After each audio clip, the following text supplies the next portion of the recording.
Everybody enjoy lunch? Did you clean? Did you clean your plate?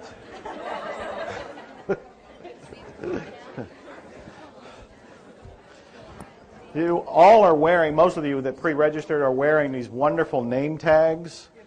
These are cleaning devices. They were done with care and love. They were designed by Suzanne here. And the person who was making them is Lisa, but I don't see Lisa. Where is Lisa? Lisa's not here during her moment. That's interesting. Okay, I'll be doing this again then. I wanted to thank a few people. I think gratitude is one of the most powerful things to use as a cleaning device. Living in a state of gratitude is a miraculous experience. And I spend time almost every day in my hot tub.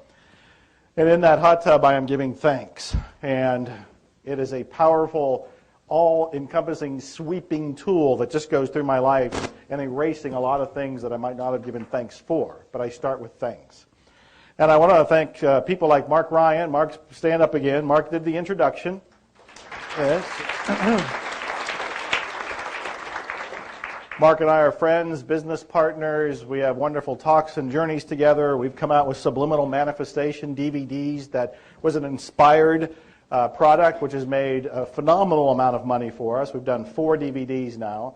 But I wanted to thank him for being my friend, for being here. If you notice in the front of Zero Limits, it is dedicated to Narissa, and it is dedicated to Mark. Thank you, Mark. I love you. Thank you. I also want to point out we have some celebrities here. Craig Perrine, who has been running the mic and just quietly not saying anything about who he is. He's a co-author with me on a forthcoming book called Inspired Marketing. And that'll probably come out in a few months. We dedicated it to Donnie Deutsch, who's the guy I was on his show recently. I tell everybody to watch the CNBC, The Big Idea. And do you have anything to say, Craig, about the book or about anything or about the weather or about Maui? Right, forget it then. Marketing is what Joe and I came up with to really combine the art of marketing with inspiration, which is what you're all hearing about today. So it's been a lot of fun. It's a great project. It's really the cutting edge of where I know Joe and I are in terms of when you have a business or you're an artist or if you're a healer or whatever you're doing, you want to attract more clients. It's a great way to follow your inspiration and get the word out about what you're doing and interact that way with the marketplace. It's just great. And Joe and I came up with it one day over a cigar, and it was just a lot of fun. So. Thanks, Joe. Thanks for finding that out. Yeah, and again, it's inspired. We just keep cleaning and these ideas come through, and then we're taking action on it. Is Bill Hibbler in the room? Lisa wasn't here, so Bill may not be here either. They'll be back a little bit this afternoon. Okay, they'll be back a little later.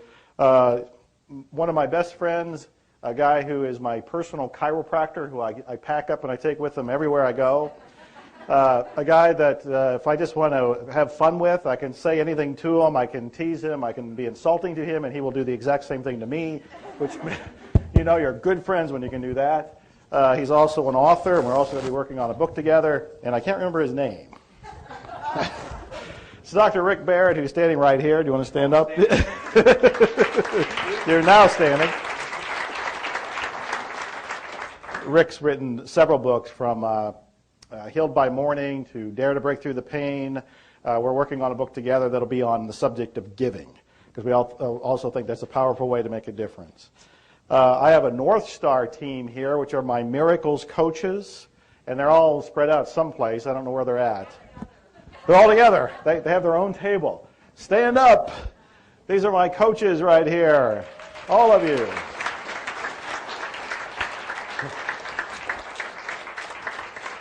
Coaches, salespeople, they all work for North Star, and I've been running my Miracles coaching program that at some point I'll have somebody talk about, and I have an executive mentoring program. And they also, I think all of them took the Zero Limits the first time we did it, maybe not everybody there. So the Miracles coaching they do is the kind where if you go to them, what they're doing is what he said. They're cleaning themselves. They're cleaning themselves. You may go up and present any kind of problem that you may have, but what the focus is on that's data coming up, and they're looking within themselves and cleaning the data. And I guess I shouldn't overlook the fact that Bruce Burns is back there, and Bruce is my sometimes bodyguard. Absolutely not needed in Maui, but he has worn big security shirts on him and Joe's bodyguard across the top of it, and he's always been there to help and aid. And of course, Suzanne, who is, everybody here should know Suzanne. You probably all have spoken to her. If you haven't actually seen her, please stand up. And you should...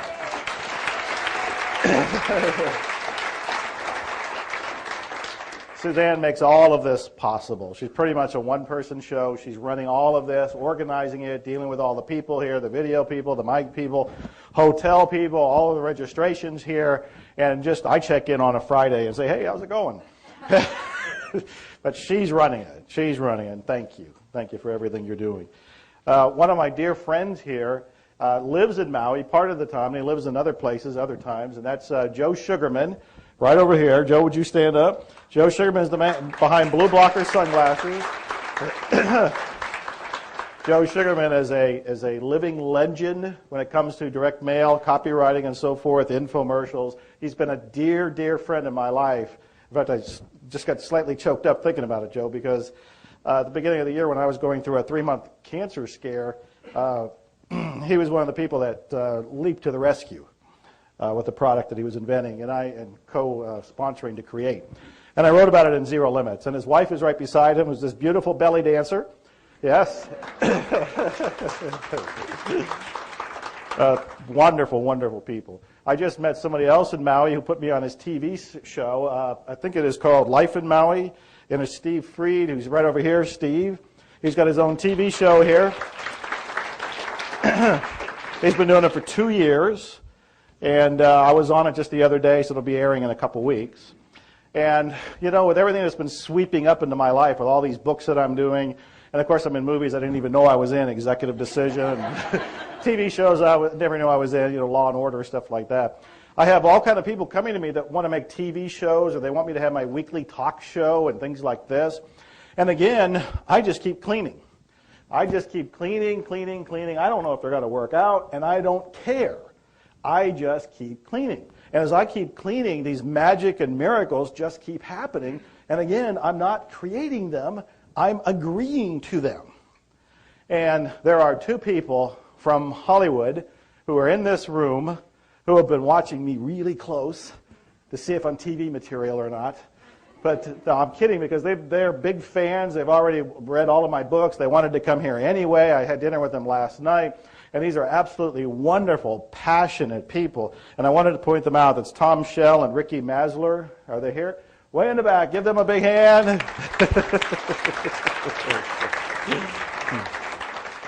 And they know how tall Bill Shatner really is. So that cab driver from the other day didn't know what he was talking about. And of course, you know, this whole gratitude thing, I can go on forever. There's so many things to be grateful for. But the person, the woman that's been closest to me for the last 8 years, my beautiful Narissa. Maybe you should introduce yourself. I love you. This is Narissa, the video queen.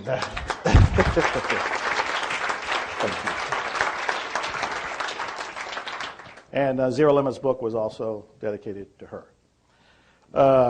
What am I leaving out, Suzanne? I'm doing good. Oh, I'm leaving out Dr. Hulen. Oh, this small oversight here. Perfect timing, though, before I give the mic over to Dr. Hulen here and talk about him again. The person who made your name tags is here. She just walked in the room. Her second introduction now, that's Lisa. And can you take the mic for a moment and say how you made the tags, because they're a cleaning device, and what you told me earlier about you were actually cleaning yourself while you were making them, and also where your website is. Okay. Hi. It was pretty amazing as I made each one of these. It was a learning process for me. And then to create the I love you, please forgive me, thank you, over and over and over again, and over again. And then to place each of our names in the center. It wasn't until today that I realized it's surrounding our entire name that is our grounding, our name. So I realized I did a lot of cleaning with all my words that I do. And thank you for being here.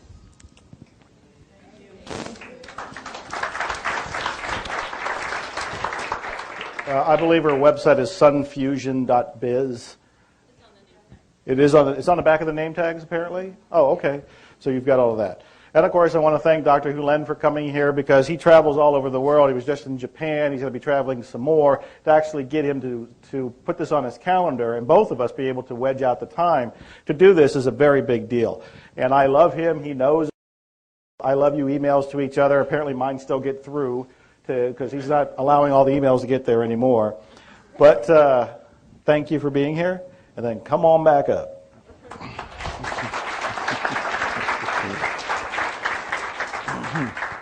I have a blue bottle, and I'm going to show you how to make water. As you drink the water, it'll clean the data. Yeah. So how do we do this? So I've already talked about how, and now I'm going to talk about why. And so ultimately, we're going to talk about E, which is the I. So I've done this. And now I'm going to talk about the water. So what you want to do is you want to get a blue bottle. So it's a blue bottle glass. It must be glass. It cannot be plastic. If you're in Los Angeles, the Los Angeles people would ask, what kind of blue, Dr. Hulen? Does it have to be dark blue? How about light blue? Well, any kind of blue. And what you need is a source of light. So I'm going to use this as a source of light. So you need a light. And the light can be either sunlight or an incandescent lamp. Why can't it be fluorescent, Dr. Hulen? Okay. So now what you want to do is you take a bottle. It doesn't matter the size of the bottle, and you have the blue bottle. The cap on the blue bottle must be plastic. It cannot be metal. Why is that, Dr. Hulen? Okay, so now what you want to do, and this is a hard one for the people from Los Angeles. The next one is you have to fill it up with tap water. Yeah. Why can't it be bottled water? Well, okay. So where did all this information come? It came out of zero. One day I was walking, and then he said, I'm going to show you how to create a water that when you drink, it will erase data. And all you have to do is to drink the stuff. So what you do is you get a blue glass bottle, and anywhere from 15 minutes to an hour, you put it under a light source. And then you use it, and it's very simple to use. Watch me. I have to demonstrate this. Watch. First of all, you undo the cap, and then you just take a swig. That's it. And as you swig it, here's how it works. I want to show you how the mind works. I'm going to talk about the question, who am I? So the mind consists of 4 elements, and they're very simple. You don't have to remember this. I just have to put it on the board because the intellects like to know this stuff, you know? Otherwise, we'd run out of time. Yeah. So here, I'm going to draw you. So the question is, who am I? Who am I? So first of all, we have to go to the source, what I'm going to call divine creator. This is the source, what the Hawaiians call Omaka. This is the creator in you.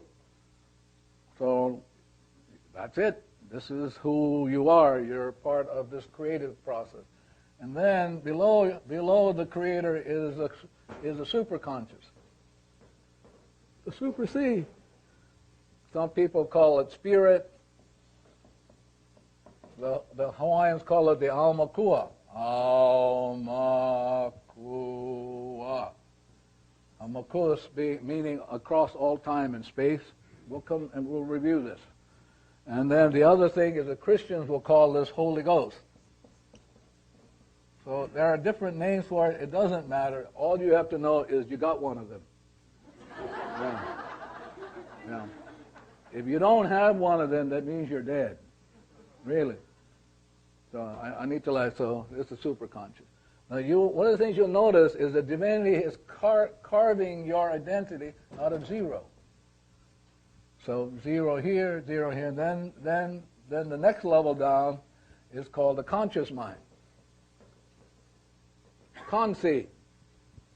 Okay? That's the consi. Now, there are different names for the consi. If you read psychology, it'll tell the mental or the intellect. The Hawaiians call this uhane. Well, they have different names. And then the one here is called the subconscious, the subsi. So who am I? I am divine creator, superconscious, conscious, subconscious mind. Made originally from 0, 0, 0, 0, 0. Meaning at 0, I'm perfect. I don't have to do anything. I just am. I am.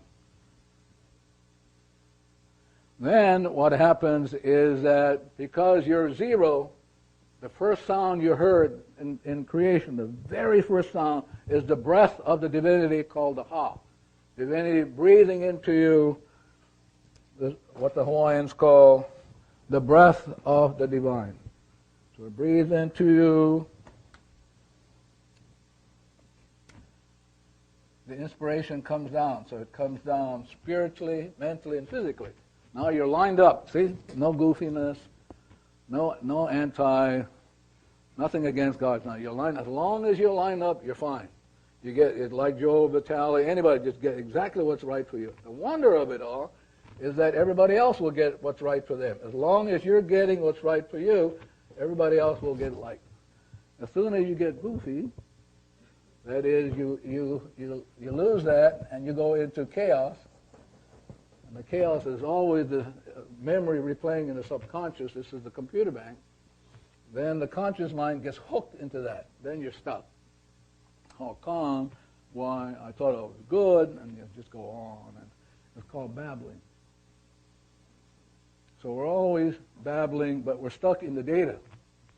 So now you decide you want to be 100% responsible, and now you realize you have two choices.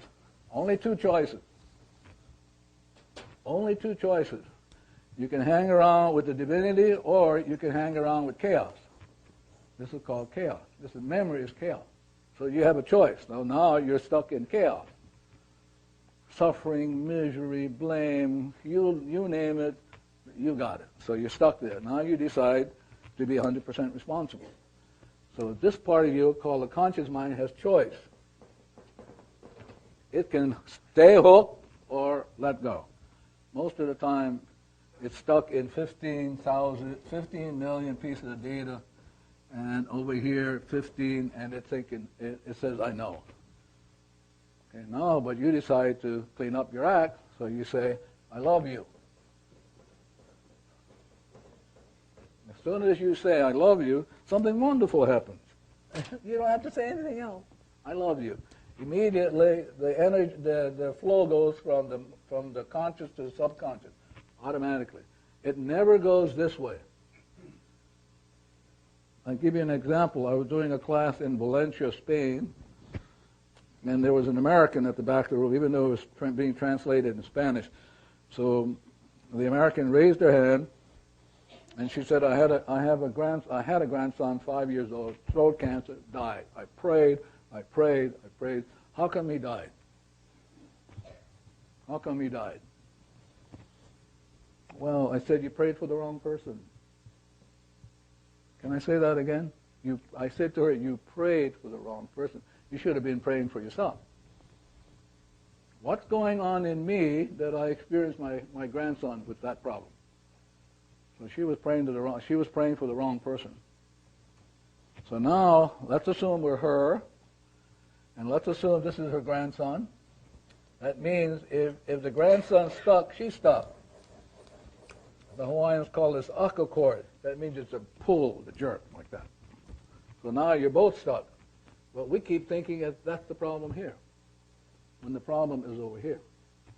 So now you decide you're going to be 100% responsible for whatever is going on. You don't know what it is. I love you. Energy goes up. It goes, immediately it goes up to the superconscious. Just goes up. It just does it automatically because that's the way the universe runs. Then it goes up here, and you're saying to the divinity, I want to make amends for whatever is going on in me that I experienced my grandson with throat cancer. Well, divinity's got to respond. I mean, I can't imagine divinity would not respond. So now the energy comes down. This is called mana coming down. So mana coming down is called mana. We'll go over this. You'll get it. In fact, you don't even have to get it. You just need to know how it works. And then it goes down here. And then it goes down here. And what that mana will do is it will erase this. Erase this. Erase this. Not only that, it will erase that. Erase this from the grandson. Erase that. Cut the ties. They're both free now. So the grandma is free. 0, 0, 0. Grandson is free. 0, 0, 0. Now the grandmother gets what she needs because it has to come straight from the source who created the grandmother. And then the source will give to the child what's perfect and right for the child. And everybody else in the universe will get what they need, to the whole cosmos. So whatever comes off of you will come off of everybody. But you have to be 100% responsible. So any questions about how it works when you say, I love you? Going once. Yes, yes.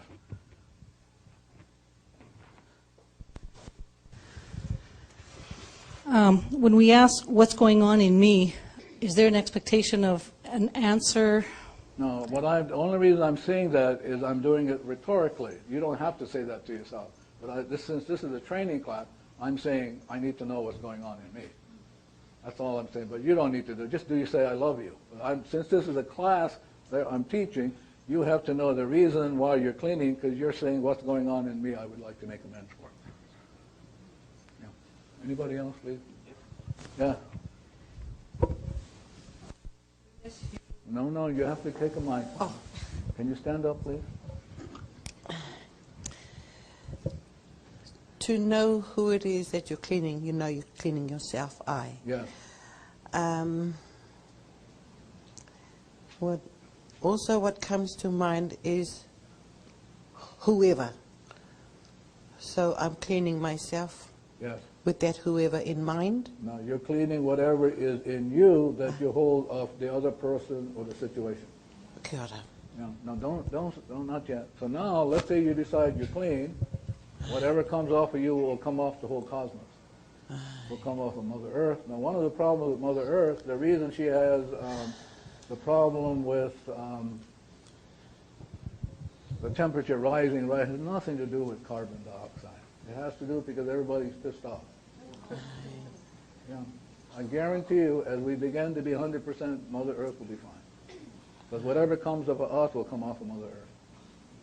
Yeah. That's how potent you are when you're 100% responsible. When you're not, you're a pain in the butt. Yeah, Mother Earth suffers. I want to tell you, Mother Earth suffers. And Mother Earth suffers, you're all going to die. We don't clean up our stuff. Mother Earth is going to suffer and die on it. And you know what's going to happen to us. Yeah. And we deserve it. If Mother Earth goes up in flame, we deserve it. Yes? So no matter how loud the other voices are shouting, What voices? critical, crap. You're talking about crap in you. Crap in you. Yeah. You just keep saying I love Oh, you. yeah. Yeah. Yeah, but what happened if you... Sometimes I'm saying I love you and it's still Oh, yeah. screaming. Yeah. Do I need to mean it? Do I need to... all that stuff. But see, you got the same problems like the rest of us. We're full of bullshit. Yeah. Yeah. Now, what you need to know also is you won't hear the voices that are 50 million per second. You won't hear them. Yeah. And I want to let you know it's only 15 million per second, but there are billions and billions. Just 15 minutes come up 50 millions come up per second, but there are billions just going, whoa, whoa, whoa. Yeah. Yeah.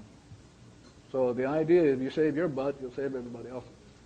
If you don't, I don't care how smart you are. If you're not 100% responsible, you ain't going anywhere, and you'll take all of us down. You know, you'll take all of us down unless somebody's willing to clean. I am. I'm not going to wait on anybody else. You know that everybody, nobody, somebody? Not me. No. Anybody else? Right there.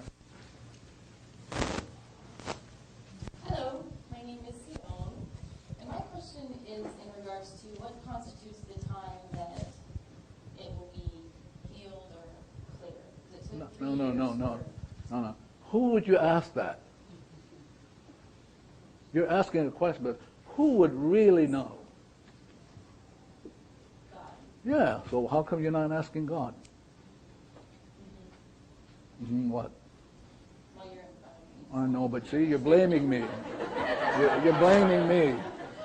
You're blaming me. I'm in front of you. Right. Yeah, but I'm saying to you, now we're going to shift this afternoon, because you get to ask the divinity in you who has all of the answers for you.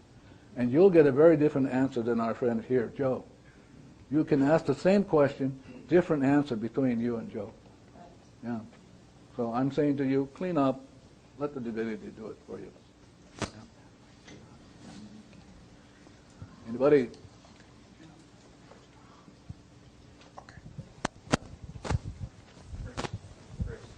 Now remember, here's what we're putting up with. We're putting up with doo-doo. This is the question, see? And we're all, I mean, I have to let you know, in places, for example, and I'm saying I'm okay with it, but if you're asking questions, you don't know those questions have an impact on a woman trying to give birth in Africa. You make it harder for her because you're jerking everything around. So please jerk so we can get out of the way. But really, everything that goes on in you is going everywhere else in the universe. And if you're hooked into it, a woman who's giving birth will have a hard time because you're stuck in it. So who was the question? Yeah. Hi. So you said we can just say the words Say what words?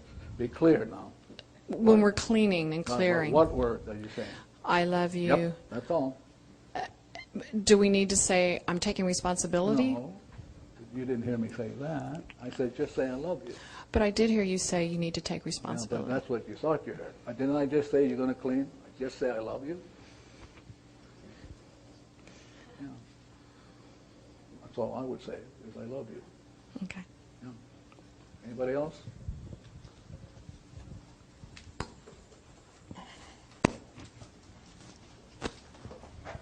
Now you get to clean with this. We're going to be all stuck.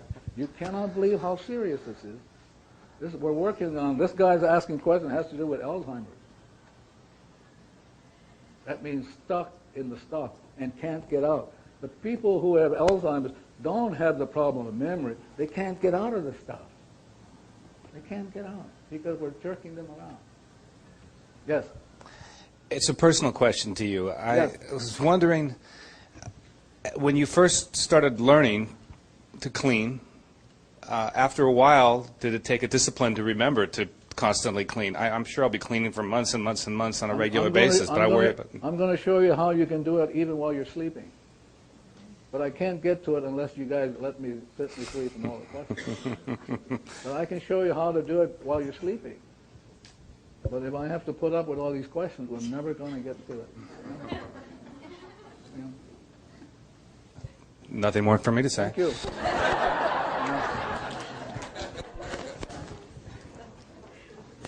So I want to let you know it's very serious when you ask a question. You keep everybody stuck. I just want to let you know. This is not trying to understand something. This is about letting go. So if you're into trying to understand it, you're going to keep the rest of us stuck. Really. I mean, you've got to get down. You think asking questions is just kind of, rhetorical. It isn't. It's serious. Yeah. This is definitely about trying to understand. Yeah, I know. When you say, when I clean something in myself, it's cleaned in everyone else, is there a collective consciousness that has to clean it from What the hell does that mean, collective consciousness? Define for me what collective consciousness is, so I will be able to answer that. What I mean by it is there a certain number of No, people... don't ask a rhetorical question. Tell me, define for me what is collective consciousness. Divinity in all of us. I'm saying to you, no, that's not what you're asking. You're not asking that question. What are you asking?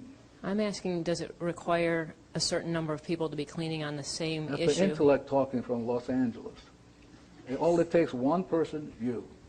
That's all it takes. Has there ever been a problem that's gone away and Well, not come back? Has there ever been a problem with you that's gone away? See, now she's thinking, so we're all stuck. She's trying to grasp it. I mean, I'm not trying to be hard on her, but this is serious business now. So she's trying to think, but she's stuck like us. She's thinking, I'm watching her. She's trying to know how to answer that. But we're all stuck. Some baby being born now will have a hard time because they're stuck in the data. So do you know what collective consciousness is? Who can define for me what collective consciousness is? Nobody. You all have a different definition for that, which means you will have a what? A discussion. And the discussion leads to what? More crap. Really. Well, I'm curious to know from her what she means by collective consciousness. Because I'm going to tell her what I see it is and how it works. I want to hear what she has to say since she raised her hand, and I get a chance to clean with it. What it means to me is the part of us that we all share. And what does that mean? We're all a piece of God, a distinct piece of God, and so we're all connected. Is that what you thought she meant? Collective consciousness. No. Did you hear what she said? Yes. Yeah. Is that what your sense of collective consciousness is? No, I have different. See, now we're going to get pull and push, and you will be responsible. Really. I'm sorry. Yeah, but I'm saying this is how it happens. All of a sudden there's a pull, now another thread pulls, and everybody's pulling, and it'll go nowhere. So the idea is that when you were all created one family. What does that mean? You were zero. No boundaries, no thinking code. Look at that, zero. No fighting, no armies, no nothing. Perfect harmony. That's where I'm trying to take you, but we're gonna dawdle.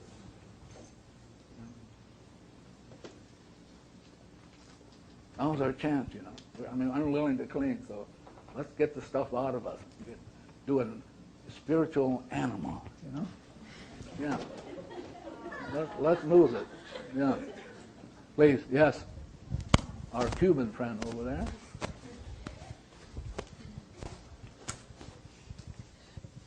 So this is more of a comment than a question then.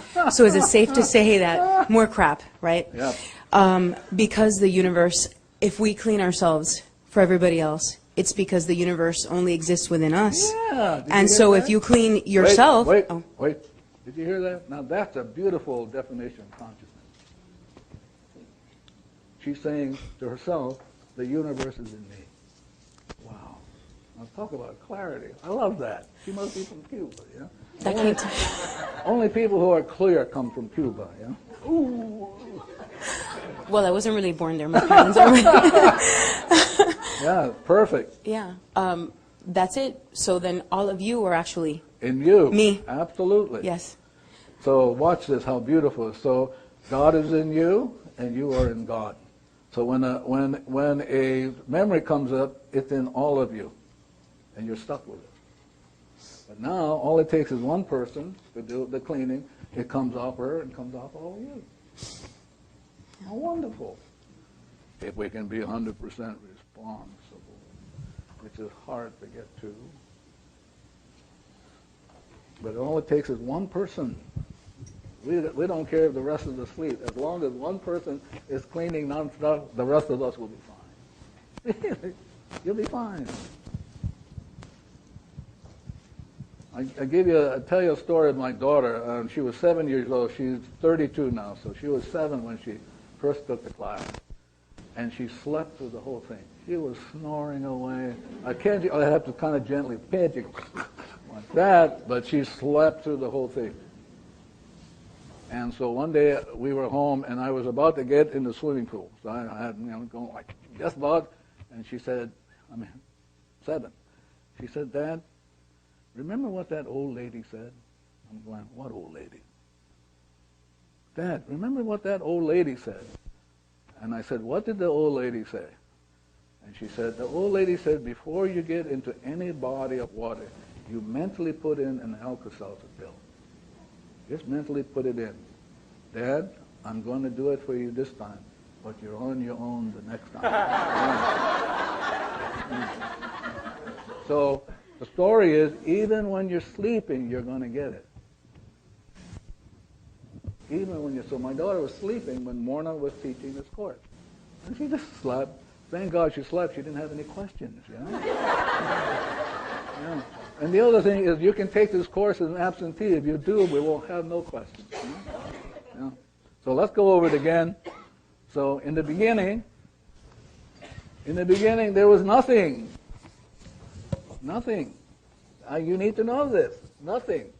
No wars, no thinking, no coping, no managing, no intention, no goals, no nothing, 0, 0, 0, 0, and this is where we want to go.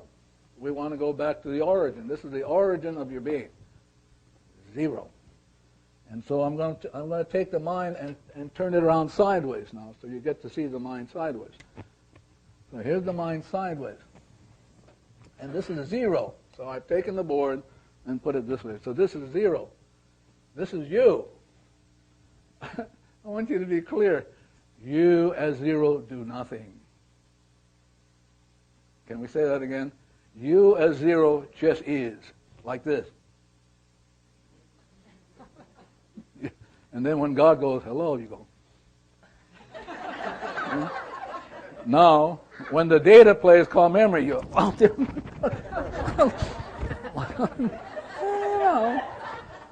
But when the data plays, so I want you to know, data is king.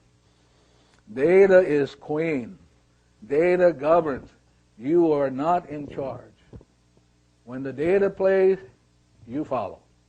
So I'm going to give you a reference if you want to take a look at it, called User Illusion. Joe Vitale? Where's Joe? Joe, can you explain the kind of the stuff where we're talking about we don't make decisions, please? So I'm going to ask Joe, but here's a book called The User Illusion.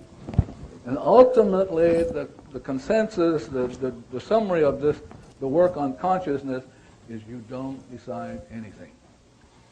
You don't decide to get sick. You don't decide to get cancer. You don't decide all that. It's decided for you. So maybe Joe can tell us a little bit about it. I'll try. This is a fantastic book. Can I hold it up for a second? And I do reference in Zero Limits. So some of you, how many have already read this, The User Illusion? Some of you wouldn't get it. It's absolutely fascinating because it's pointing out that what you think is in control, your conscious mind, your intellect, your personality is not really in control at all. And in fact, there have been some tests, one of them by Benjamin Levitt, who did a test that pointed out that when you have a decision to reach for something, like I'm now reaching for this Pepsi can, that conscious decision actually began on a below conscious level. When it entered my mind, I took credit for it, and I said, oh yeah, I'm going to reach for her can because right now it feels like a great example of how I'm consciously controlling my circumstances, and it seems like this is a good thing to do. All of that took place before it was in my conscious mind.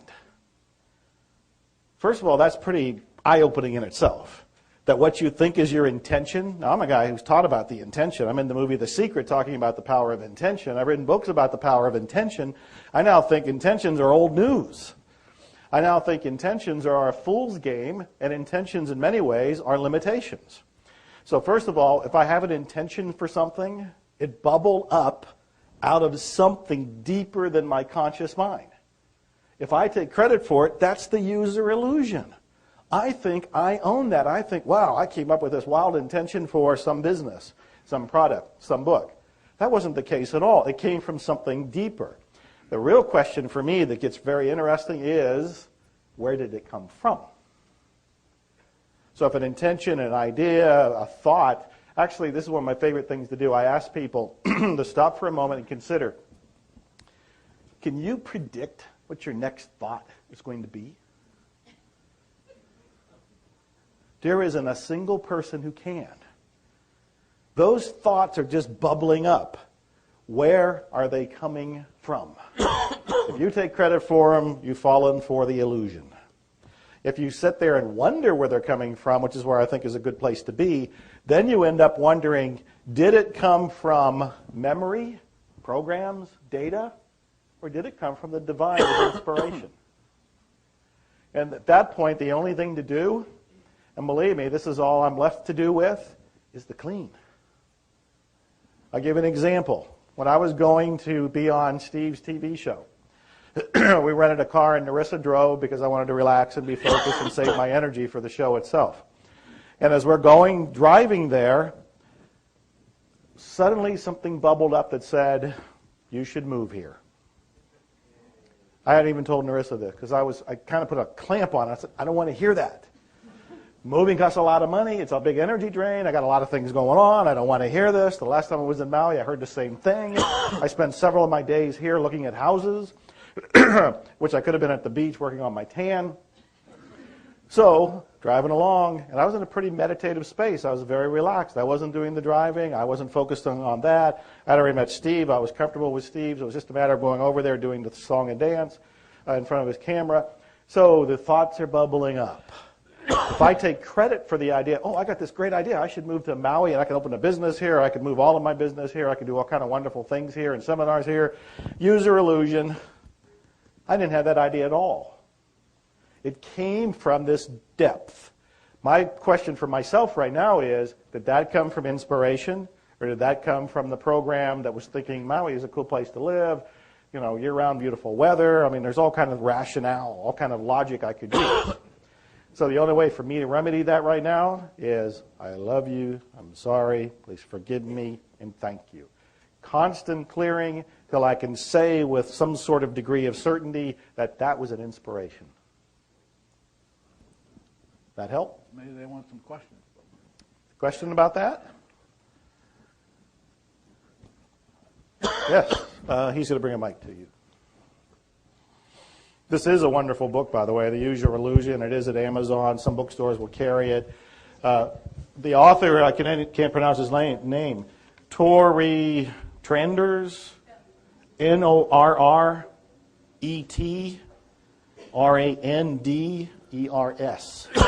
I would just look it up by the title. The User Illusion. We'll leave it out for you to take a look at. David has a question. I'm David. Okay. So I'm getting that inspiration and trash both come from the divine, and I have a choice? That's an interesting question. You know, one time Dr. Hulen and I were walking, and I was talking to him about the idea that, wow, it just seems like all I have to do in life is pay attention and make a choice between trash and inspiration. And he said, if you're still at a point where you can make a choice, you're not clear. Now that really hit me between the eyes, because what it meant was, if I'm thinking about moving to Maui, not moving to Maui, it means I'm not clear about what was coming through. If I am clean, if I am clear, and inspiration comes, I just do it. I just do it. There is no real choice at that point. So Thank you. Let me answer that question. I'm coming from zero now. This is David, this is you, zero, okay? This is zero. Zero does nothing. That's what zero does. It just is. So let's say I got the mind side. If you've got trash in front of that, in other words, if you got data calling suffering and problems right here, going like that, and this is the divine cannot get through that because that's going against zero and against the divinity. That's what trash will do. it goes counter to zero, okay? So now my friend Joe Vitale is talking, and he decides to be 100% responsible. So he erases the trash, and now there's no opposition. And divinity can flow so that now divinity replicates itself as an idea, as a talent in you. So you have a choice of hanging around with trash, which is old memories in the subconscious. This is old memories in the subconscious. So the subconscious here, like that. So it's sitting on top of the zero. So now you decide to clean it up. You erase the memory. You allow divinity to erase the memory. Now you're back to that pure state, and now divinity can come out. So the inspiration always comes from the divinity, not from trash. You know. And the trash is like this. Okay, this is the three selves. This is the conscious mind, subconscious. This is the trash, sitting stored in the subconscious. That is not inspiration. It's old stuff. That's what Shakespeare called for bemoan. It's going to keep playing again and again unless you decide to ask the divinity to erase it. Now here's where the inspiration comes. The inspiration comes from zero. In other words, there's no blocks, so now the inspiration comes down. So inspiration always comes from the divinity. Trash comes from the storage in the subconscious.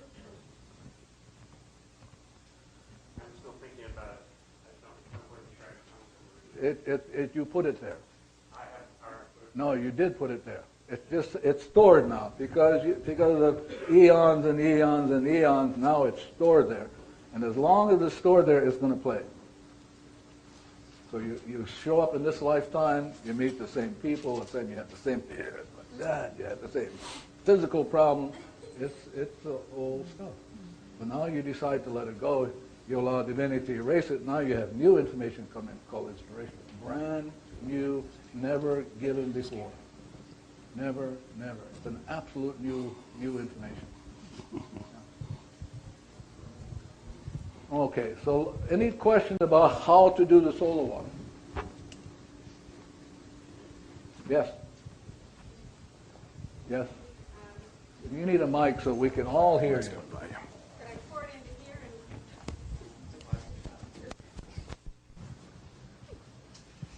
On the website, it said you could put it in plastic after you've done it. After you make it, yeah. And you could pour it in your bathtub and water your plants and brush your teeth. Yeah. What happens is the way we do it at our house, because we drink gallons of it every day, is we have several gallons of water that we've taken out of the tap. So all I do is just do one bottle, and I take one, put one drop in each, and then the whole stuff will be solarized. All it needs is one drop. Yeah. So if my grandchildren come and visit me, they take baths. I mean, by the tons. You know? When you have teenagers, wow, they're always taking a bath. So they know how to use the solar water. Just put one drop in the bathtub. Yeah. You have coffee, one drop. You eat ice cream, one drop. Yeah. I have a grandson who loves ice cream, just one drop. Yeah. Yeah. So you can use this in any way. There isn't nothing. Whatever you use water for, you can use it for. Yeah. Okay. Now you're clear now, because I'm never going to come back to this. You know? Yeah.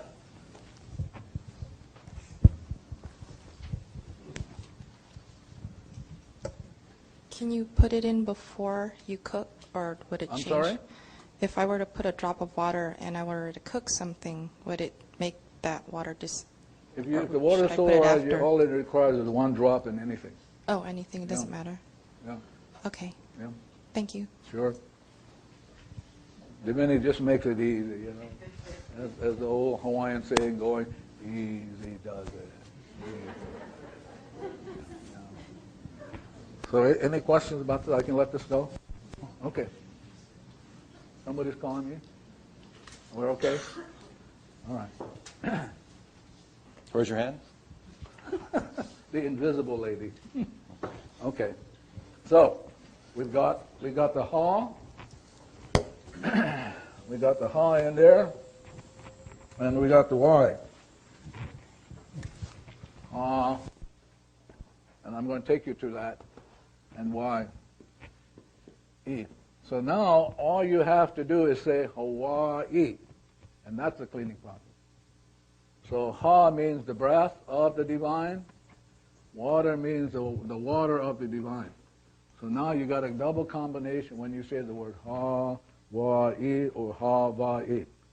So before I enter the room, I will say Ha-va-i so that I get cleaned up and I come in peace.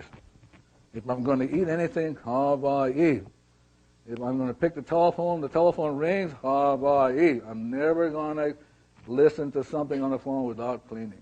After I put it down, Ha-va-i. So you're not stuck with that data that plays somebody's annoyed and irritable. So as you put it down, I'm saying Hawaii. So any questions about the use of Hawaii? Yeah, me too. It's easy. Come to me as a child, God said. Yeah. Okay. So I'm going to take you to the breathing process. You have to have both feet on the floor. Because when we breathe, we're going to breathe from Mother Earth too.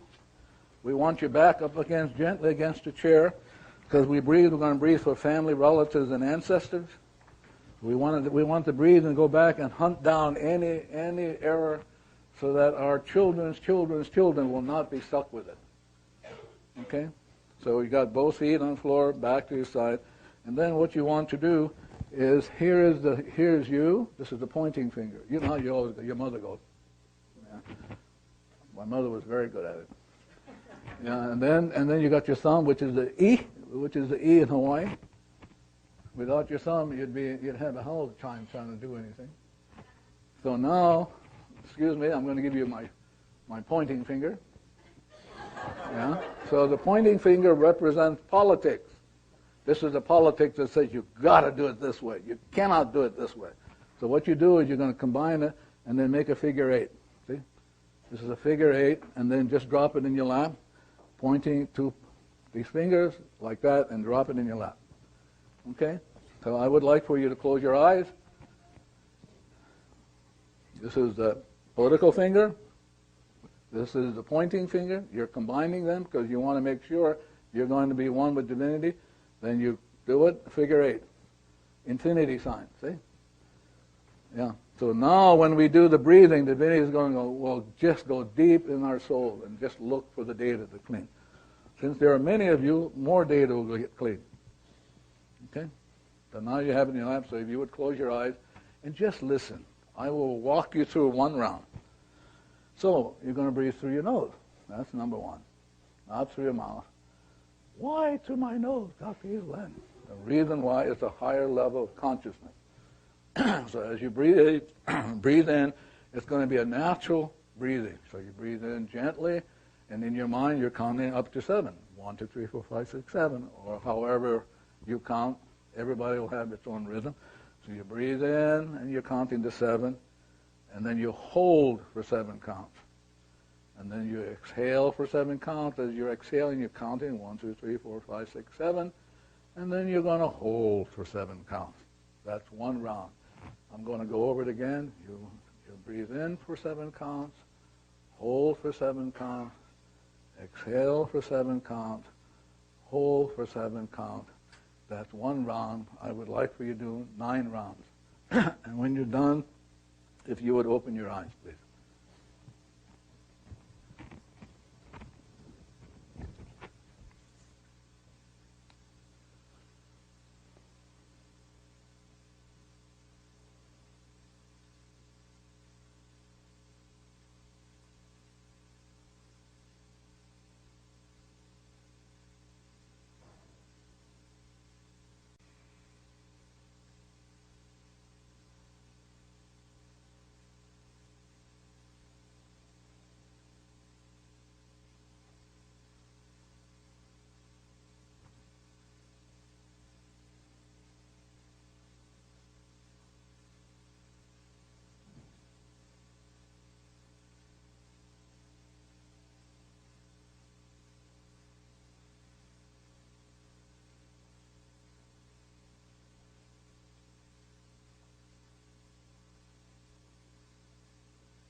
I'm going to define Ho'oponopono for you.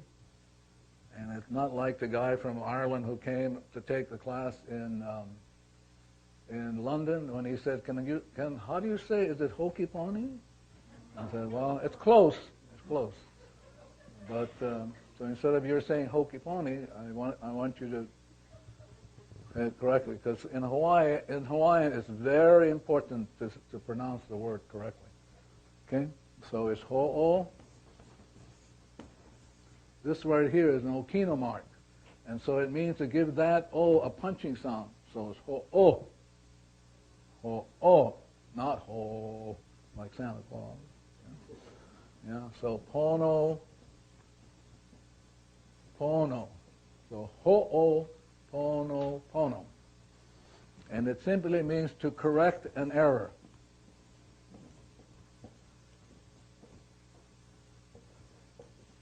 And an error is a memory replaying in the subconscious. So all of your problems and all of the problems of creation is in the subconscious as a memory. And this is what Shakespeare calls for bemoan moan. You've had it before. And unless you get rid of it, it will play again. So the problem is a memory replaying the stuff again. Now, Ho'oponopono has 3 elements. Just 3 elements. Repentance, which means I'm sorry.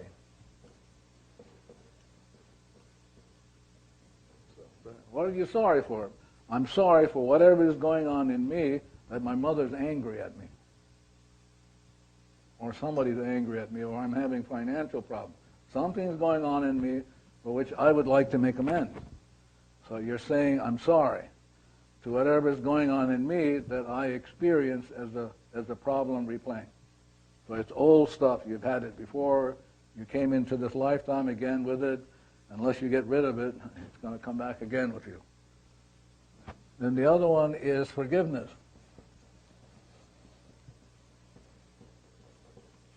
Please forgive me.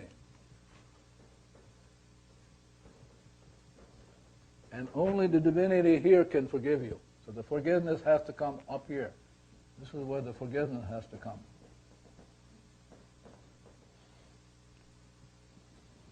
And then finally, transmutation. And what does transmutation look like? So I'm going to take a memory here and show you what divinity can do. Divinity can transmute.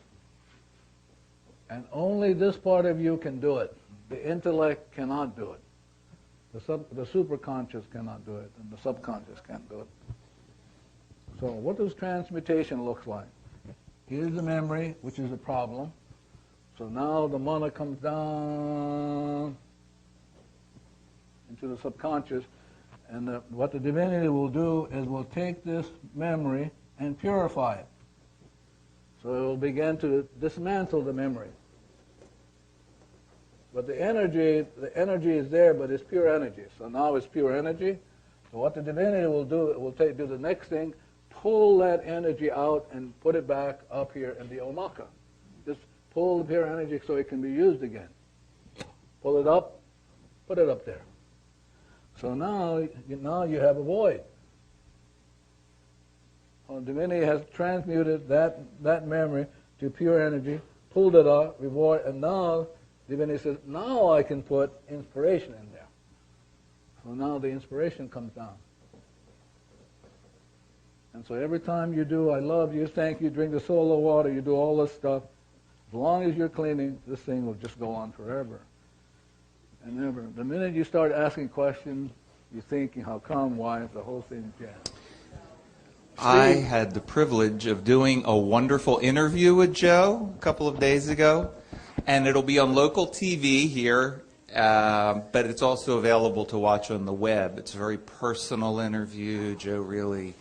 it's just a wonderful, wonderful interview. So if anyone is interested who lives on Maui, I can email you the times that it'll be on TV, or if you're off island, I can send you a link so you can watch it on the internet. I don't know yet. I'd have to send it to you. Yeah. I'll tell you an easier way to do it. Actually, if you just keep your eyes open on, if you go to YouTube/user/LifeOnMaui, it'll be up in a couple of weeks. YouTube.com/user/LifeOnMaui. And that's it.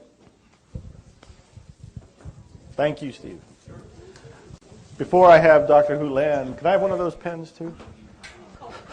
Which choice would you like, sir? Blue. Yes. I'm a blue man. Thank you.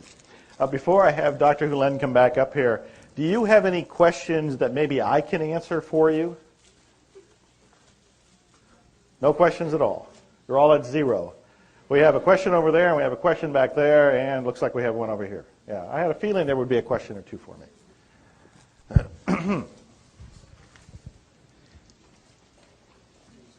My question is, my mother tongue is Italian, so how would it be to translate into Italian, I love you, I'm sorry? So I could say it in Italian, of course, isn't it? Yes, I would definitely say do that, and I would definitely love to know what the phrases are in Italian, because I think it would be very poetic, and I think that would be another reason for me to say them in a different way. So I would welcome it. I'd love to know. I'm sorry, mi dispiace. Please forgive me. Per favore, scusami. Perdonami. I love you. Ti amo. Ti amo is what I say to Narissa all the time. You mean I've been cleaning for 8 years and I didn't even know it beforehand? Ti amo. Ti amo. And grazie. Thank you. Yes, Grazie. of course. Thank you. Wonderful contribution. Thank you. My friend is a nurse at a psychiatric hospital, and she would like your suggestions for raising the consciousness of the staff at that hospital so they can have some miracles for their patients. That's a wonderful question. I'm going to begin the answer of it, but then I'm going to allow Dr. Hulan to continue it since he was actually at the hospital where that difference was made. When I was researching the book and I spent time with him, I asked him about how he went through the process of causing that cleanse in that hospital. And again, he always came back by saying he wasn't working on the hospital, he wasn't working on the patients, he wasn't working on the staff, he was working on himself. One of the things he did was, as he started in the first few days, he noticed as he walked through the halls that the walls, the paint, the building seemed very unhappy. Now that sounds very strange, but I'm used to that with him because we actually came into this room yesterday, and we came into this room, I guess it wasn't yesterday, but earlier this morning, to get a feel for the room. And we actually were looking at the walls, we were looking at the floors, we were letting it speak to us. When he was doing it at the mental hospital over there, and he was saying, I love you, I'm sorry, please forgive me, again, just cleaning himself without anybody making any request of it, certainly not him, somebody decided to go and repaint the walls. Changes like that were being made that on one level seems like that's can't be related in any way, shape, or form. But also, as he kept doing it, some of the patients who had to be shackled didn't have to be shackled. Patients who had to be sedated no longer had to be sedated. This was continuing to such an extent that the staff, and you got to remember, this was a very uncomfortable place to work. The staff was high turnover. People didn't want to go to work every day because when they went into the mental ward, they would often have to walk with their back against the wall because they were afraid of being attacked. Dr. Len just kept doing his cleaning again on himself, and the patients were getting better, the walls were getting repainted, some remodeling was being done, and the staff would say, I don't know what you're doing, but whatever you're doing for the patients and everybody else, please do it for me too. The answer to the question is that it was one person working on himself that was influencing the building and everything in it. And that is a good cue for you to come up and to continue that. She could do the same thing. I understand. She can definitely do the same thing. That's the whole answer. That's the whole metaphor, if you will, is that what he was doing in one place, you can do wherever you're at. No matter what the situation, the business, the corporation, the hospital, I don't care what it is. That's the answer. Great question. You have another question for me? Way over here. Can you raise your hand again so he's trying to find the best way to get to you.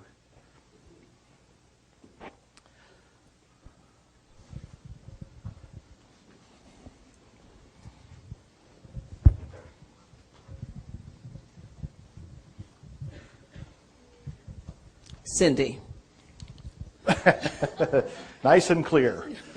After your first actual interaction with Dr. E, when did you notice a difference or experience serendipity? Mm-hmm. Well, I've always experienced serendipity, so I don't want to go and say it just happened because I was doing this work. But when I noticed some things happening that gave me concrete proof for myself that zero limits, Ho'oponopono, what he teaches and so forth, was having an obvious effect in my life, that happened the very first weekend that I did the very first seminar. And in fact, it was on the very first day. Now, I did do that interview with him for 45 minutes or so. We corresponded a little bit by email. I don't think he remembers any of it because he was doing so much of it back then. I wasn't getting anything out of it. And in fact, I had hired him by email to do some healing work on me. And he wrote back a bizarre email telling me he went to the divinity and he erased something or other and blah, blah, blah was happening in my life. I never felt a thing. And I thought, this is the guy who helped the mental institute ward, an entire ward of people? It doesn't make any sense. And so I still went because I was so profoundly curious, plus I felt like something within me was saying, go check this out. Ever since Mark first told me about it, and I dismissed it, it kept coming up. I went to the very first weekend, and on the very first day, I think a couple things were taking place. One is, by being in his energy field, I think I caught some of that.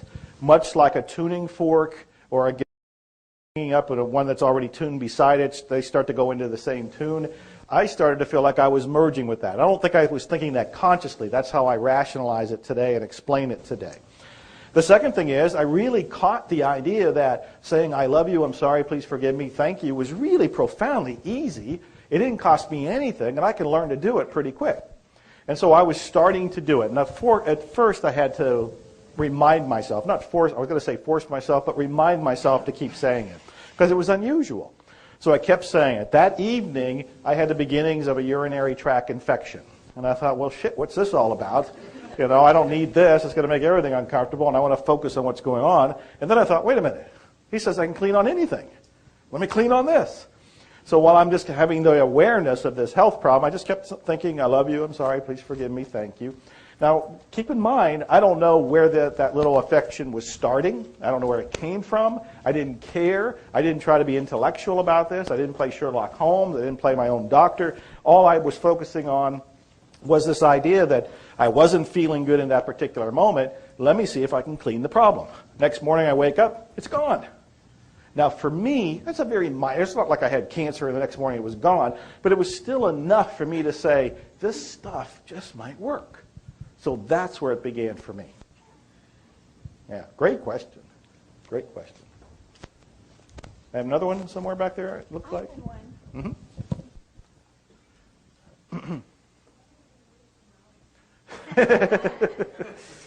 She just asked, when am I going to move to Maui? As soon as I'm totally clear about Maui and what that message is all about, then then I won't have to make the decision. This decision will be made. But right now, I was just talking to Mary about it a little bit earlier, and the truth is, it was bringing up a lot of garbage in me. You know, I was really relaxed and almost meditative going to Steve's interview, and the voice, it wasn't a voice, it was a feeling that was coming up, almost seemed to be coming from the ground. And it was saying, move here. It wasn't saying you should move here. To be more exact, it was saying, come back here. Come back here. And I thought, I heard this before. I didn't want to hear this. It costs a lot of money, blah, blah, blah. All that stuff that was coming up in me, that's the data that needs cleaned. Now, as I clear it, I'll be in a place to know that, oh, the voice was really just saying that to help me clean more data. Or it'll be cleaned and I'll know, oh, I'm supposed to move them out. So as I stand here, I don't know. I don't know. that means I have more cleaning to do. And I am cleaning on it. There was one more question, I thought. Wasn't there one right over here? Oh, right over there. Okay. So just so I can get clear about this. So when you say when you clear, all you're doing then is just saying to yourself, thank you, I love you, please forgive me, I'm sorry. That's right. Over and over. That's right. And that's it. That's right. Are you sure? Yes, I am sure. So let me be more clear about this in my explanation. Okay, so round the clock, I am saying, I love you, I'm sorry, please forgive me, thank you, is the new mantra that's in my head. It's the new self-talk. And yes, sometimes that skips a little bit, just like an old record player, and it'll go back into some old negative self-talk. I just bring back the new recording and I keep going. So for the most part, that's going on 24 hours a day, including when I go to sleep, because I'm doing it so much when I go to sleep, like last night. I went to sleep and I remember I was consciously going, I love you, I'm sorry, please forgive me, thank you. I woke up and I was still saying it. That was going on during the night. So that's on automatic, more or less.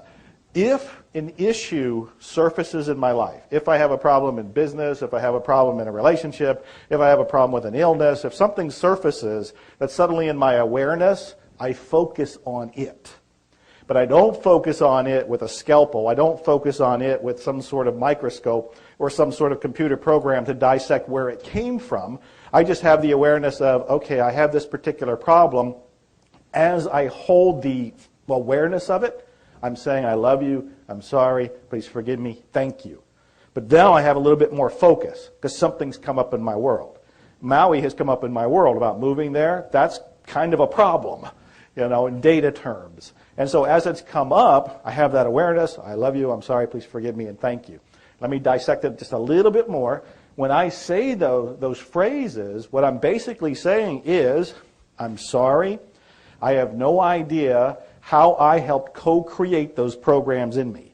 I have no idea where they came from, but please forgive me for whatever role that I played in producing them in my life. So I'm saying, I'm sorry, and please forgive me for my role, my unconscious role. It's the user illusion. I wasn't involved consciously, but I was involved because I'm taking full responsibility for it. So I'm telling the divine, I'm sorry. I don't know what I had to do with that, but it's here. It's in my life, so please forgive me for whatever my role was. Then I go on to say thank you, and thank you is this statement of gratitude, and it's thank you for listening, and it's thanking you for helping me, and I'm telling it to the divine. I'm saying thank you, and part of my thank you is thank you for my life, including when I call a problem. Thank you, because this is a magnificent gift. I mean, it's beyond belief the kind of gift that life itself is. So when I get into thank you, I'm moving into this heartfelt opening within myself, and I am starting to feel true gratitude. And I end more often than not what I think are the 3 words, and the only 3 words you really have to say. You can forget the other 3 statements. I mean, even though there's not that many of them, if you just say, I love you, I get to the point where I'm saying, I love you, and it's moving me into a connection with the divinity, a connection with zero, a connection with the whiteboard.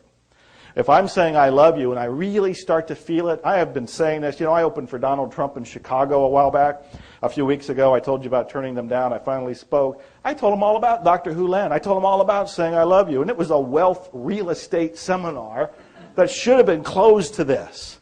I got a standing ovation. These people were moved to tears. Narissa filmed most of it, and 6 minutes of it, the ending, is on YouTube, where you can see that people want this.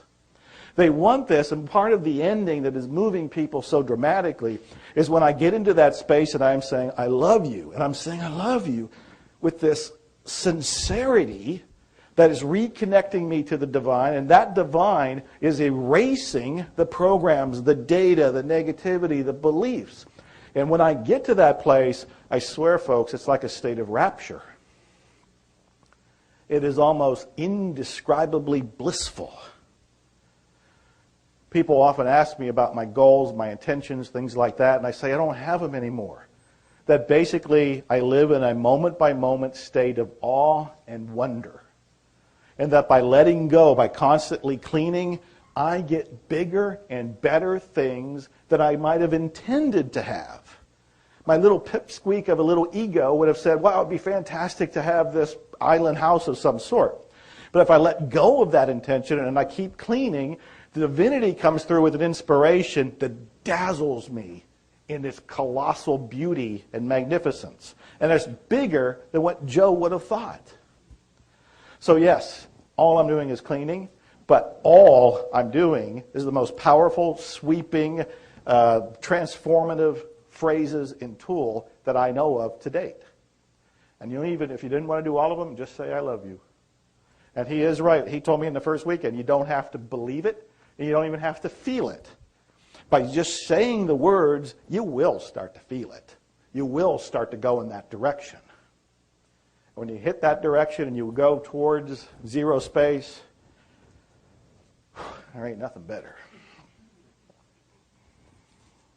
There was another question?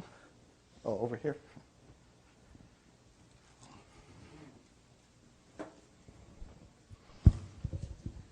It was just a quick comment. When we talk about cleaning 24 hours a day, and this is not a marketing ploy, I was not hired to do this, I promise. There's a little lapel pin that I wear, the Seaport pin, that's like the clean, erase. I'm not kidding you guys when I tell you, when I got this pin and I put this on, I don't know, I'm not going to try to figure it out anymore, and I don't care. Something started happening in my life that seemed chaotic and seemed like, oh my goodness, why is this happening? I don't want this to happen. But when you start cleaning, and I'm saying this, well, you guys are my universe, so I'm saying it for my benefit. You know, we don't control things. All we do is clean. And when you want to clean, then it's sort of like a creative destruction, if you will. So for all of those of you who are skeptics or whatever, if you see that happening, stick with it, because it's amazing. And miracles do happen in my life every single day. Since I got this pin, I'm telling you, it's mind-blowing. If not, ask Emma. We came up with this concept that is amazing. So I even sleep with it. So when I don't remember to erase, it's erasing for me all the time. So that's it. Well, it triggers a couple of things that I want to mention. One is, I think it was the second time I did a workshop with Dr. Hulan, and it was in California, I believe. While I was there, and I was spending the weekend learning about cleaning, and I was cleaning, something really amazing to me, it was further proof, whoever asked me about the proof, this was further proof that this stuff works, is that I'm there, 2,000 miles away from home, Narissa had stayed home, and when I checked in that night to see how it was going, how our critters have been doing, what did you do today, she absolutely stunned me by telling me she spent the day cleaning my closet, rebuilding my shelves, putting up my clothes on hangers in all kind of order. Now, what's really miraculous is that was never requested. That was never on anybody's to-do list. And when I left, she said, I have so much shit to do. I have all these things to edit. I have these projects I want to work on. I got this website to go up. Never, ever did it come up, clean Joe's closet. Ever. And when she told me, it was like, how do I respond to that? I'm at a workshop on cleaning and back home 2,000 miles away. She's cleaning my closet. And I said, what gave you, where did that idea come from? She said, I don't know. I just felt inspired to go into your room and just, she took down shelves. She took planks down. She sawed new wood. She put the wood up. This wasn't just taking the clothes off hangers, This was a big project. This was like home makeover or something. I mean, this was tear down the old and put up the new, but instead of 7 days, you do it in one.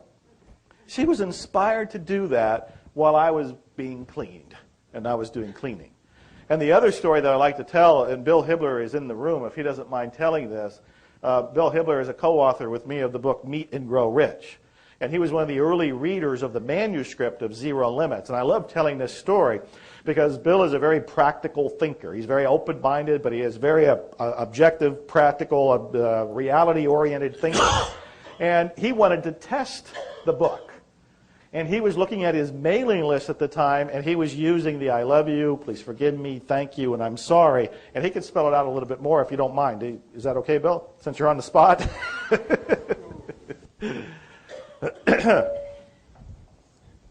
Joe, I love you, I'm sorry, please forgive me, thank you. If you will do me a favor, I'll explain later. If you give me just a few minutes, I'll be glad to tell the story for you in a few minutes. Absolutely. I'll No explain problem. a little bit. It I'm makes sense sorry here. to put you on the spot. He can fill it in. Let me tell you the real quick version of the story is that he did read the manuscript to Zero Limits. He did see how simple this was. It was a matter of saying, I love you, I'm sorry, please forgive me, thank you, to whatever was going on in your life.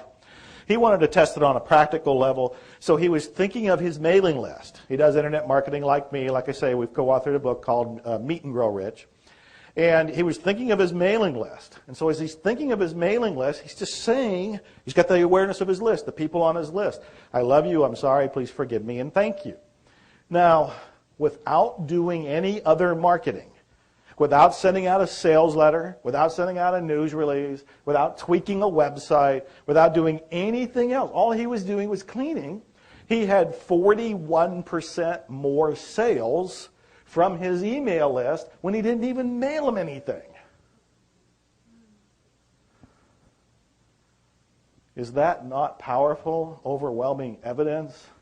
And yes, let's go over there, and maybe Bill can check in and fill me in there. I just want to witness for a moment. I'm not being paid to say this. The first time I met you was in Austin when Chopra came. Oh, yes. And I heard the words, and I started using them. And I'm in a transitory. I just retired, now I'm retiring again. And I kept saying the words. And then I read the book. And I was up all night reading the book. I fell asleep for a couple hours, and I called your office and spoke to Suzanne and said, don't ask me why, but I need to be there. Now, I could not afford to come to Maui.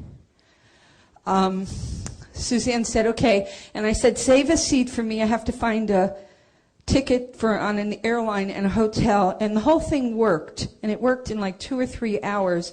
And then the money just came. And then I thought to myself, I teach for Austin Community College GED. I teach ex-offenders. I teach the flotsam and jetsam of the human race. I said, wow, I need to bring this book into class. So I brought it into class.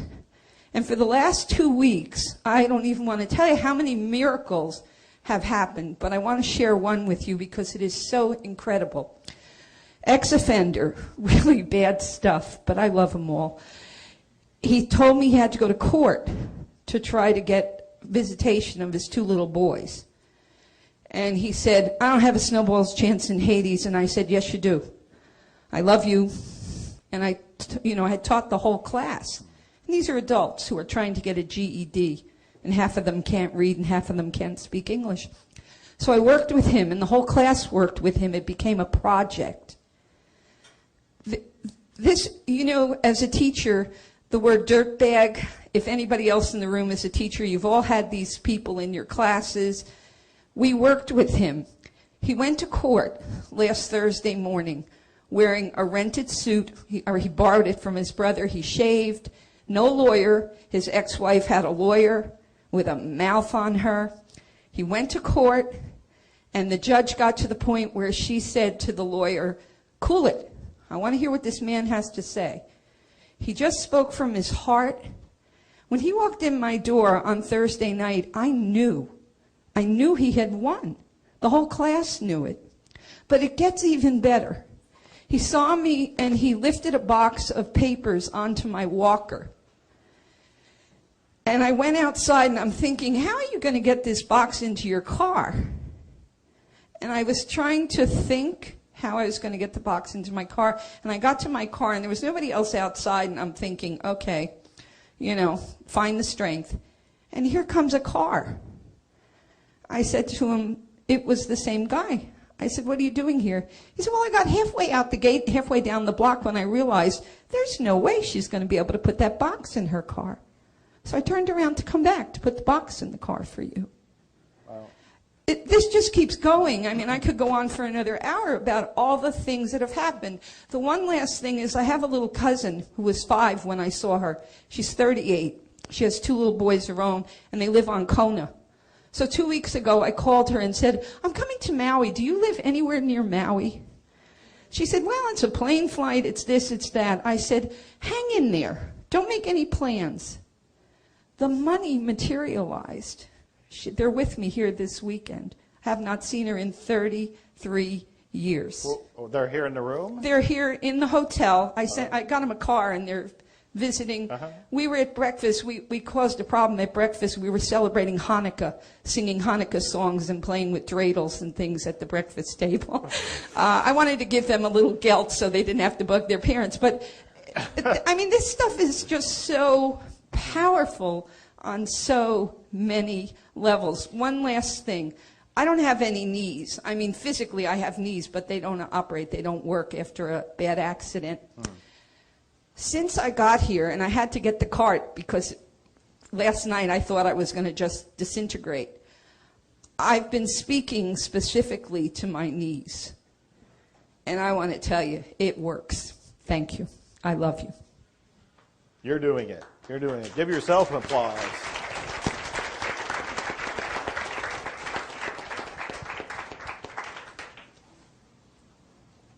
Bill, do you want to add to my story, or did I cover it? Okay. Any other questions, comments? Oh, Bruce. I've got a question. I want this answered by you and E. Haleakala at some point. When I listen to E. Haleakala talk about cleaning and what it really means, how it affects all of us, how the sick grandson is sick in all of us. I think if I could be aware or touch it just once in a while, that awareness that they all live in me, why would I ever stop cleaning? And the challenge I find is I'm a typical human. I have a lazy mind. I don't think about that. There's nothing to remind me of that. And so I don't feel the responsibility, even if I intellectually know it. And I want to know if there's a way for me to remind myself of the responsibility that I have to the entire universe, or however that's framed. Do you want to take that, or do you want me to? I'm sorry. He wasn't listening. You know, one of the things that I used to do, because I've heard so many people that are positive thinkers would do this, is that they remove all negative influences from their room.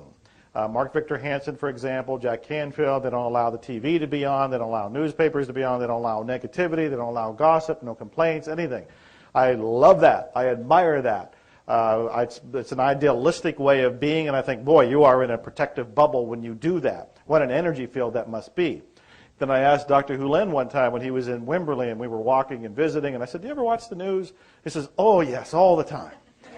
And I said, what are you watching? And he says, I watch the worst stuff that's on TV. You know, I watch about the war, I watch about hunger, and I go, why are you watching that? Because it reminds me to clean. He invites it. Now, I am not quite at that level. Narissa will tell you she likes to watch. I'm walking down the steps from my office, click, click, click. She turns it to something else because she does. I don't really want to see that. But that's a way that he's reminding himself. And that might be a way to remind you. Would you like to come up and add something? You want to tell them about your plane being late? My plane being late? One of the stories he likes is that I had gone to a seminar that he was teaching in California. And he actually took me to the airport, and everything was going smooth. Not only there was no security line, there were no problems, anything like that. I just walk right through security, go right through the gate, I go right to my plane, and I sit down, and I'm thinking, wow, this is fantastic. I've been cleaning all weekend. My closet's been rearranged. There's nothing going on at the airport. My flight is right there on time. No problem at all until I see that the flight is delayed. And I think, no problem, I just cleaned. I just keep cleaning. And I have a book. Of course, I always have a book. I'm reading the book. I finish the book. Plane's still delayed. And I think, okay, what am I supposed to do now? Just keep cleaning. And I get the inspiration to do some writing. And I didn't have a computer. I wasn't traveling with one at that time. I do now. And I went and bought a yellow pad and came back, and I started writing. Plane was delayed for 9 hours. And I sat there and wrote a large part of Zero Limits in that airport. There were people all around me that were screaming. There was one person who was red-faced angry, like they were going to somehow pull a plane out of the sky just for her. You know, and wheel it over. Here you go. Here's your ride. Sorry for the delay. But no, that didn't happen. So they just stayed angry. You know, some people were just kind of grinding their teeth and very impatient. Some people read. They just went with the flow. Some people tried to get another flight. I was totally fine to be in the moment, and I took it like the divine, if you want to call it that, whatever you want to say was the inspirational source, was saying, you're writing this book. Again, I'm not creating, I'm just agreeing. You're writing this book. Here's a great opportunity for you to write for about 9 hours with no interruption and fresh after doing a weekend workshop. And that chapter is in the book. I don't remember which chapter it is, but that chapter I drafted, it ended up in the book. And this was an example of, I didn't complain with the moment. I didn't argue with the moment. I went with the flow. I kept cleaning, and I ended up with something that was pretty wonderful.